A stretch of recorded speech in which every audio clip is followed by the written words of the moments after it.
Hi, welcome to the Commonwealth Matters. I'm Richard Nelson, Executive Director of the Commonwealth Policy Center. Recently, the Kentucky Department of Education launched a website portal called Considerations for Building Safe and Supportive Schools for LGBTQI plus Students. They say that LGBT students often face systemic and societal barriers to success, and that Kentucky schools can proactively work to support their LGBT students by taking simple steps to build a safe and supportive environment for them to learn and grow. But there's more to it. Joining us on the Commonwealth Matters today is Kentucky State Senator and Majority Whip Mike Wilson. Mike, welcome to the program.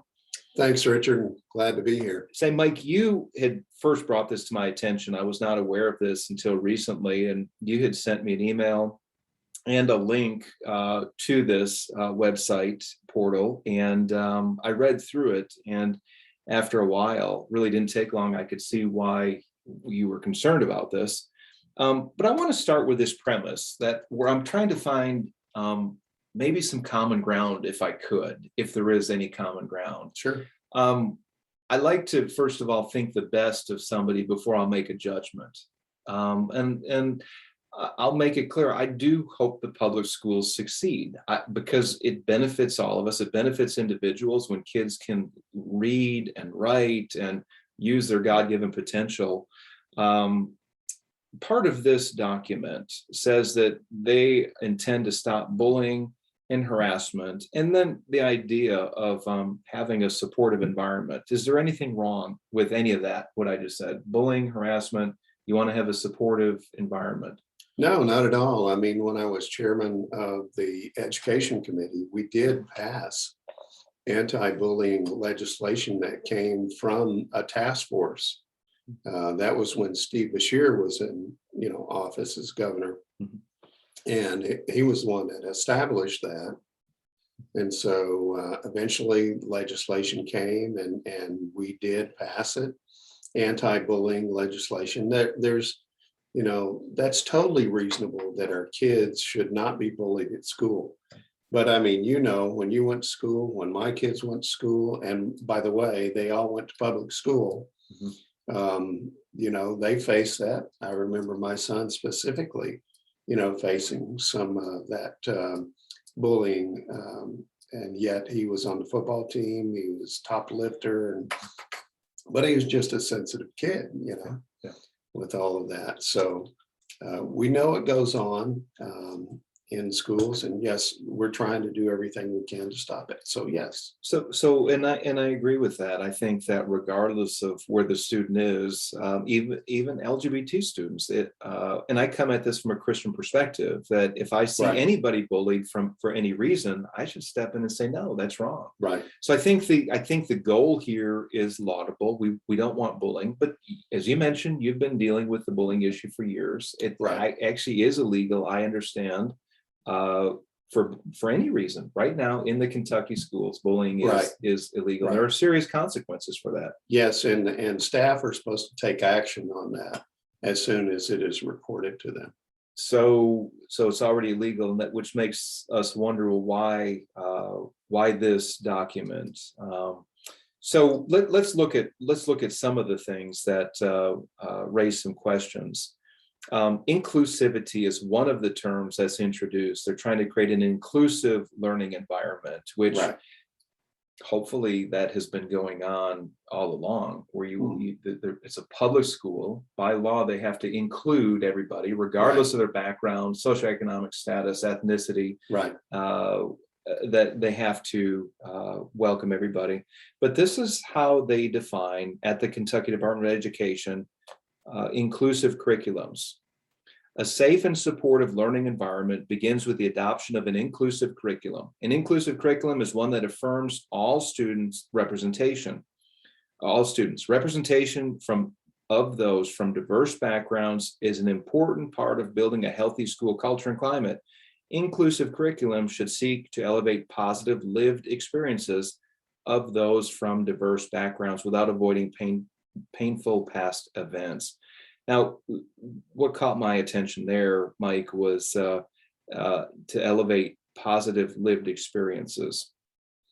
I think you could probably make that to mean a number of things, but what I'm hearing in regards to an LGBT document, it seems to promote LGBT identity as healthy and good. That's how I'm interpreting it. Is that a fair Yeah, interpretation? I would say you're right in that, but that's not what I pay our teachers with my tax dollars to teach. Yeah. I teach, I pay for them to teach my kid how to read, how to write, the history as accurate history, language, the English language and grammar and all of those things.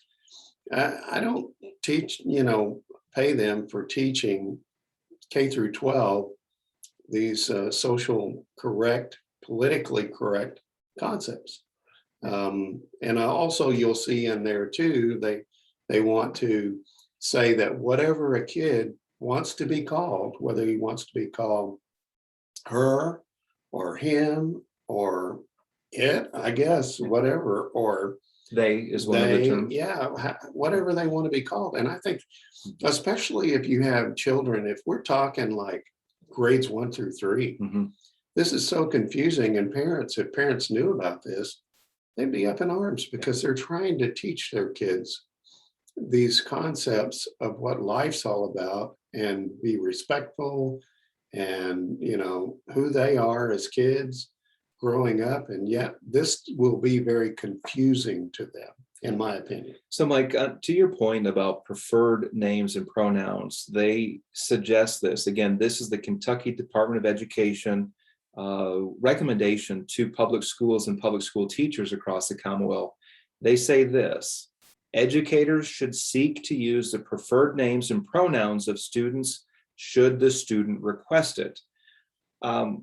So what comes to mind is correct grammar. We have biology classes, Right. we have English classes. Right. Biology says that if you are born male with an XY chromosome, Yeah. then you use the pronouns. English teaches us to use the pronouns of he, him, his. Right. If you're female, born with an XX chromosome, you use the pronouns she, hers, those kind of things. Right. So this is not what the Kentucky Department of Education is teaching here. Hmm. Is this fair to teachers, Senator Wilson, to tell them that they should seek to use the preferred pronouns of the students that are requesting it? Well, let me say this. This is a recommended thing that they're putting out. It's not being done through the law. It's not being done by regulation. It's being put out there as a resource, and that's how they feel like they can get around doing this. That this is what they recommend to their teachers. And it's called a toolkit. I mean, when you look through what they have out there, and I know you've looked at it too as well. The things that they have on there, certainly, I just don't think we need to be teaching that in high school or any other grade for that matter. Yeah, and we're going to get to some of the other controversial elements of the toolkit. And you bring up a good point that this is it's a list of recommendations. They're Right. not mandating it absolutely to Right. the schools and to the teachers. Right. But perhaps someday they may mandate it. Yeah. I mean, if they could, they would, I believe. Mike, one of the things that they do state in this is that generally speaking, parents have rights to guide their children's education. Now, the term that jumped out at me is generally speaking. I thought that parents had the primary obligation, the primary right to guide their children's education. Am I missing something? I think parents feel like they have the primary right. We've seen this in Kentucky. Homeschooling has more than doubled over the last couple of years, which is a sign of a lack of trust, in those school systems than what they used to have. And also we see it's become a political issue. I mean, you look at the elections in Virginia, it played a big part in that. You see that the school board members being recalled in San Francisco, no less. Yeah. These are issues that parents deeply concerned about their children. I mean, it's like the old mama bear, you mess with her cubs and she's coming after you. Yeah. And so we're seeing this all over. So yes, parents have that absolute right to determine where their kids go to school, what they're learning, and those kind of things. I want to go back to the guidelines here that KDE recommends. They talk about parents' desires as well. They say this: parents are afforded wide latitude to determine the educational path of their children, assuming that there is no safety concern. If the school is unable to honor this request, that is, refer to the student by one name and keep communications with parents under another name, then efforts should be made to inform parents only with the student's consent that the student has requested them to use these pronouns and the school is determined to honor this request.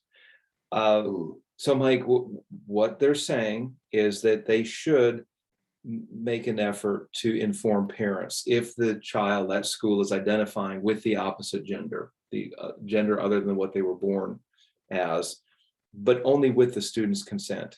What do you do with that? You were the chair of the education committee. Yeah. You dealt with a lot of the 3 R's: reading, writing, arithmetic, how Kentucky's comparing to other states. Are our kids learning? Are they ready for the world once they graduate? Was this stuff, by the way, I want to take a step back. Did you deal with this when you were chair of the education committee in the state Senate? Not this right here. And that was only a couple of years ago. When did you? Well, actually, I think it's been almost 5 years ago. Time flies when you're having fun. Yeah. I've been the majority whip now. This is my 5th year. So, okay. But I was there 5 years. I was chair. But certainly there were issues about transgender bathrooms and things like that came up. And, but not this type of thing where you're dealing with pronoun they prefer. I have a real problem with them, deciding they're going to call the student this, but not tell their parents because they requested they don't. I know that there are situations where children face, abuse at home and things like that. And so I can understand wanting to protect kids, that kind of thing. And maybe that's what they're thinking about. But I still don't think they have the right to do that. Abuse, and I understand they do. And I honestly think there are people with good intentions that came up with this. It just comes from a different worldview and a different set of principles that I have. Yes. And when we talk about public education, this is really important to note. You're talking about educating the next generation with basic skills so that they can thrive in the world. Yeah. And we've agreed that you should understand the English language, you should understand math, you should understand how to write. We should know something about history. Yes. We should know something about civics. In fact, there was a bill that the state legislature recently passed, the Teaching American Principles Act, which required the teaching of historical documents, some are founding documents like the Declaration of Independence and the US Constitution. It required the teaching of important speeches throughout history. Right. It also forbade divisive introduction of topics that would divide based on race, ethnicity, or gender. Right. It was an end around way to address the CRT issue. And essentially what the legislature did by wide margins in both houses, they said, we're going to teach the things that bind us together as Americans. We're going to teach those parts of history that every graduate should know, and we're going to keep out the divisive things. Would you see this in that same category of bringing something divisive into the classroom? Yeah, absolutely, I would. And let me just back up and say, this is not a significant problem in the schools that we need to be addressing it. Bullying is, and we've constantly tried to address that through legislation and making schools accountable for dealing with that. But the biggest problem that we have right now is our kids can't read. So tell me more about that. I want to press into this. I hear that Kentucky often that we're at the bottom of the barrel, or we are in comparison to other states. So tell me more. If a child can't read by 3rd grade, Richard, that's a true sign that they're going to be a dropout. And, every child should be able to read by third grade. I had my granddaughter with me. She just finished second grade. And I'm, talking to her and, saying, what does that say? I mean, can you read? She goes, I can read. And so I was just really impressed with that. But that's because her mom read to her, I read to her, her grandmother read to her. We did the same with our kids. But a lot of kids don't have that benefit. And it's taken us 4 years to get to a place to adopt what we call Read to Succeed that was utilized in Mississippi. That Mississippi went from the bottom to like number 1 in reading. So their kids are reading by the third grade? Is this what the Read for to Succeed is? Yes, they are, reading at the, I don't know what the different levels are, but they're definitely reading at the level they need to be for a third grade kid. And so we were trying to push that because we have a program called Read to Achieve, which is a great program, but only about 10,000 of our kids in our schools are getting this. We have over 650,000, I think, children in our school system.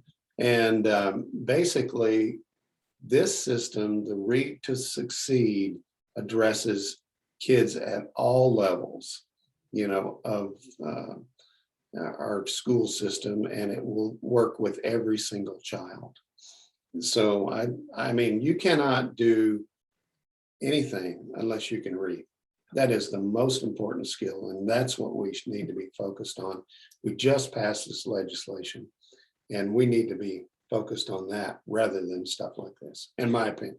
Yeah, well, you are a state senator representing the Bowling Green area. You are a majority whip. You're in leadership in the state Senate, so you do have some say in this. Senator Wilson, I'd like to reference something or bring up something that the Kentucky Department of Education brings up in this toolkit. They're essentially saying that they have to do this to, in particular, allow students to determine their own gender and for teachers to support that. That's what they're recommending. They're saying that Title IX requires them to respect the student's gender identity. Part of this comes from a Supreme Court ruling that expanded Title IX, which gave equal treatment to girls, ethnicities. There couldn't be discrimination in public schools based on particularly sex discrimination. Supreme Court expanded the definition of sex to include sexual orientation and gender identity. Now, it seems to me that that's what the Kentucky Department of Education is doing here. Do you think that Title IX, is that something, how do we address that? If they are referring to Title IX? Title IX was very specific. It was dealing with women, and more specifically, I believe it was women's sports. That's right. Yeah. And so what we see today is an assault against that with transgendered males, like the one swimmer, that's been in the media so much out there. But women fought so long to be able to have their own sports and to be able to compete for years. And now you have people that are trying to get into women's sports because they can't compete as a man. The swimmer, Thomas. Leah Thomas, and Leah University of Thomas, Pennsylvania. Was just a mediocre swimmer in the men's. But once said she was a woman and doing all that, has now, excelled and been the winner of these different things. And it's not fair. It's definitely not fair. Scientifically, it's not fair. You can say you're a woman all you want to, but you're not going to change from XY to XX. You cannot change your chromosomes. And you just have an unfair advantage as a male over a female. The UK's very accomplished swimmer, Riley Gaines, Yes. Has been very vocal lately because Leah Thomas has been nominated as the NCAA Woman of the Year. Yes. UK's Riley Gaines was also nominated. Yeah. And she was very, very clear that that was not fair, to your point. I agree. that was she said that it was a slap to women in the face. I agree. All the women who have worked hard and competed in women's sports. Mhm. And this is where this is why we're talking about this issue. There's consequences to it, aren't there, Mike? When Yes. the Kentucky Department of Education has a toolkit and guidance, essentially elevating, here's how I interpret it. They're elevating LGBT identity as good, healthy, and wholesome. They're creating a specialized class, if you will. And in the process of doing this, of acknowledging and creating this class, they are ignoring their mission of educating. But then they're also marginalizing the values of many Kentuckians that Yes. see this as wrong and unhealthy and unhelpful to their kids. Um, I So- think that there'll be boards out there that'll say, we're not doing this, you know. I just think there will be. You'll still have certain teachers that will want to utilize it and do that, but I just, you know, it's hard for me to imagine that. I know some boards, like if you look at Jefferson County, they'll probably be more than happy to adopt this. But I think a lot of your rural areas and stuff, they'll just think, no way, we're not doing that.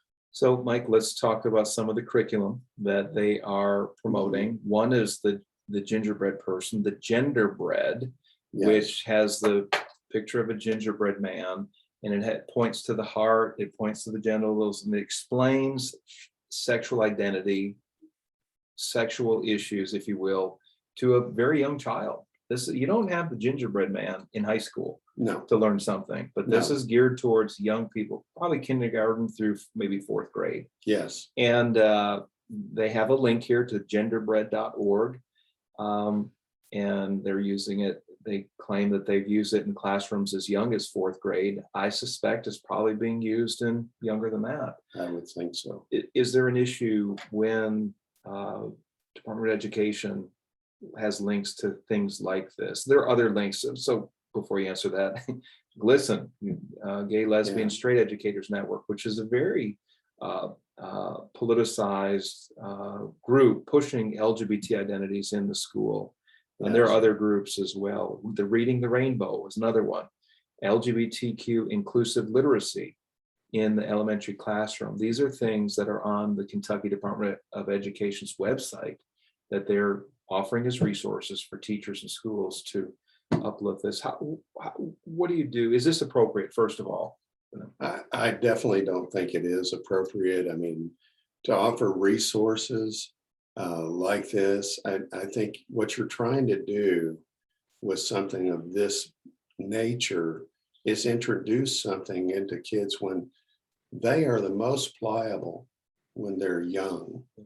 And this is trying to introduce an agenda, in my opinion, rather than, you know, kids have a hard enough time it is, especially when they're in high school, junior high, going into high school. I remember my son in junior high, between 7th and 8th grade, got that burst of testosterone and really started to change. And you could see the changes in him. And the girls change even earlier. And they're just trying to figure out who they are. And they don't need all this stuff to be confused and think, well, maybe I'm a girl. Maybe I'm a girl instead of a guy, you know. They don't need to ponder this in school. You know, they need to be teaching them history, civics, you know, English language for sure, you know, and mathematics, all that. I mean, it baffles me. So it used to be that schools reinforced moral structure, that there was a moral center, there were guidelines for right and wrong, and those have been jettisoned in recent decades. And now, arguably, they're pushing a morality that's very foreign to, and as my worldview teaches me that God gives us moral boundaries. He makes us male and female, gives us moral boundaries by which to express sexuality. Sex is a gift, but it's best expressed within marriage. Yes. That our identity is already fixed at birth. We hear terms, Mike, like gender assigned at birth, which makes it sound like the doctor and the parents conspired to come up with something. And that's not No. not in accordance with reality. What would be, I'm thinking of the Christian teacher, we've got just a couple minutes here, but the Christian teacher who might have this brought to them, where maybe there's a principal or the school board, like Jefferson County Public Schools, biggest school system in Kentucky. Yes. What if they issued a directive saying you will use the preferred gender pronouns of the student, and you will not tell the parents that that child in your classroom is identifying as the opposite gender, and you will make these resources available?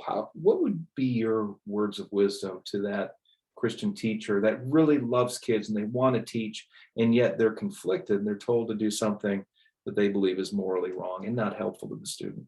Well, I think there comes a point in everyone's life where, you have to stand up for what you believe in.